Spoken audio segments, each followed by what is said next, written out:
প্রত্যেকবার শিবরাত্রিতে বাড়ির পাশের মন্দিরে জল ঢালি বা আমরা চলে যাই ইচ্ছে মায়ের কালীবাড়ি মন্দিরে, কিন্তু এবার আর সেটা হলো না।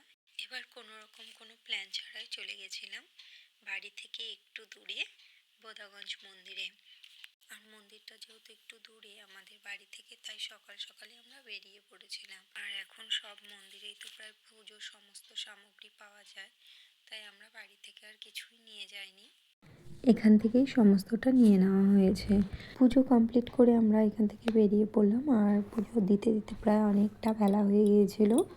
পুজোর সময় আমরা আর কোনো রকম ভিডিও করতে পারিনি, আর মন্দিরেও অনেকটা ভিড় ছিল।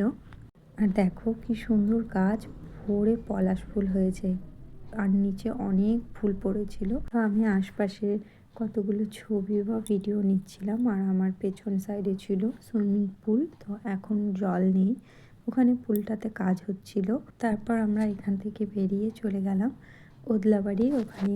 এটা ছিল খাটু শ্যাম মন্দির। মন্দিরটা না এখনো ওপেনিং হয়নি, তো বাইরে থেকে আমরা দেখেছি মন্দিরটা ভীষণ ভালো লাগছিল। আর সমস্ত রকম কাজকর্ম হচ্ছিল মন্দিরের বাইরে। আর দেখো কি সুন্দর করে সাজিয়েছে, অনেক লোকজন ছিল। তারপরে আমরা ঘুরে ফিরে চলে আসলাম বাড়িতে। বাড়ি আস্তে আস্তে প্রায় সন্ধে হয়ে গেছিলো। আর তারপর বাড়ি ফিরে এসে আমি এখানে এক দুটো রিলস বানিয়ে নিচ্ছিলাম।